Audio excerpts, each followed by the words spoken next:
The earth trembles, oceans rage, and winds tear through cities. Nature, in all its beauty and terror, reminds mankind of its smallness. Yet, in the long record of natural calamities, one mysterious truth remains. Africa has never been hit by a major tsunami. Not once has the continent's long coastline, stretching thousands of kilometers along the Atlantic and Indian Oceans, been swallowed whole by a monstrous wall of water. Earthquakes have struck other regions. Volcanoes have erupted, tsunamis have devastated Asia, Europe, and the Americas. But Africa watches from the shore. Why? This is not a tale of tectonic plates alone. It is a story of ancient power, spiritual harmony, and a moral inheritance written in the stars. The Astral Covenant. Long ago, before history was written in ink and stone, the ancestors of Africa spoke directly with the universe. They were not merely people, they were custodians of Earth's balance. In sacred groves and mountain shrines, they aligned their spirits with celestial rhythms. The Dogon of Mali mapped the stars before telescopes existed. The priests of Kemet channeled cosmic energies into the Nile's flow. And in every village across the continent, diviners listened to the whisper of the wind and the rumble of distant thunder. They say, there was once a council, a gathering of seers, sages, and stargazers, held beneath a black sky heavy with shooting stars. It was there that the covenant of the waters was made. In the astral realm, the spirits of Africa met the spirits of the sea.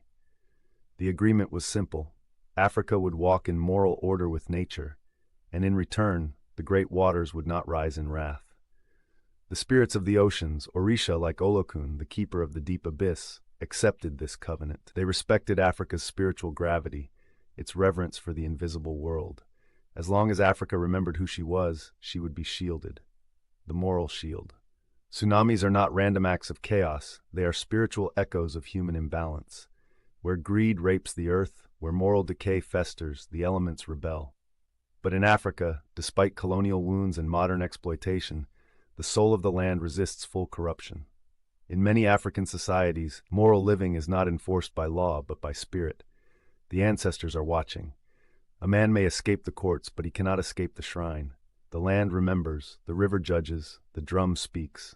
Even amid political turmoil, this spiritual morality persists. Respect for elders, sacredness of community, honor in burial, reverence for the unborn. These unseen codes act as a barrier, a moral firewall, that prevents Africa from drawing the kind of cosmic wrath that manifests as tsunamis. Earth knows her children.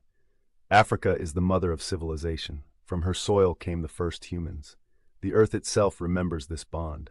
The tectonic plates surrounding Africa are unusually stable, as if they too bow in respect. Scientists may say it's geology, but the spiritual elders say it is harmony. Just as the lion respects the rhythm of the savanna, so do the oceans honor the song of the continent.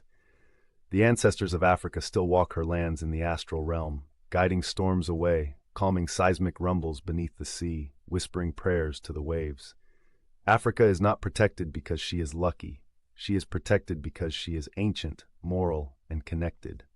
A warning, but this shield is not eternal.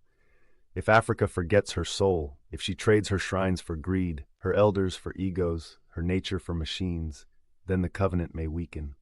The spirits of the sea do not forget, but they do not tolerate betrayal.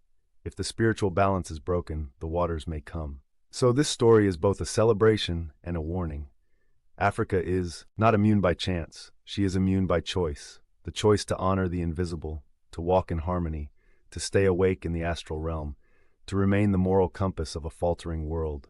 And so the oceans watch and wait, and Africa, still cradled by the stars, continues her dance with destiny, tsunami-free, but never asleep.